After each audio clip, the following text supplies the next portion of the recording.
Omukulembeze w'eggwanga lyattu Uganda General Kakutati Wabulwa Museveni asiimye bannaddiini olw'okubuulira enjiri etaliimu kwawula mu bantu naddala mu mawanga ng'obubaka buno abutiisa omumyuka wa spika wa paalamenti ya Uganda Thomas Tayebwa amukiikiridde ku mukolo ogw'okutema evvuunike ery'okuzimba lutikko empya ey'obulabirizi bw'emukono. Omukolo guno gutandise na kusaba okukulembeddwamu Ssaabalabizi w'Ekanisa ya Uganda His Grace Dr. Stephen Kazimba Mugalo ng'omumyuka wa spika wa paalamenti Thomas Tayebwa asabye Ekanisa ya Uganda okukyusa bajjewo okweyita ba protestant ekitegeeza obuwakanye ng'agamba nti kino tekyalina makulu ku mulembe guno. Amanya ge tulina kukyusa.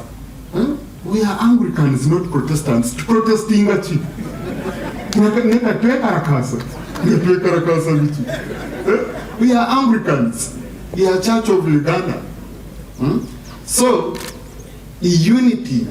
Religion should be bringing unity. God is aiming at uniting people. Ayanjudde ettuli abukadde 20 Presidenti Museveni z'awaddeyo ku mulimu gw'okuzimba lutikko eno nga naye awaddeyo obukadde 10 ziyambeko omulimu guno. Omwagalwa wamwe His Excellency President yategedde omukolo guno nti Murenga Foundation so n'agamba okay manyi bw'oba Murenga Foundation weetaaga zino zishovozi enkumbi ekawuuba byokutandikirako kyasooka obuntu obutini nampa miliyoni 2 nti nzireeta nange awo nenyongerako miliyoni 10. Ssaabalabizi Kazimba Mugalu ategeezezza nti omulimu guno gwakulungula ebbanga lya myaka 4 nga gwakuwemmenta obuwumbi bw'ensimbi za kuno obuweerera ddala 6. Asiimye Presidenti Museveni olw'ettafaali ly'atadde ku ddimu lino kyokka n'akoowola abakristaayo okubakwasizaako okulaba ng'omulimu guno guggwa. Njagala okubaaniriza mwe. Let us join hands. Ffenna twegattire wamu. Let us join hands. Ffenna twegattire wamu. Like David mobilized all the resources. Dawudi bwe yakubiriza n'akuŋŋaanya buli kimu. Please mobilize today. Njagala twekubirize ffenna. This cathedral. Eno lutikko. It is for you. Yiyo. This cathedral. Eno lutikko. It's my project.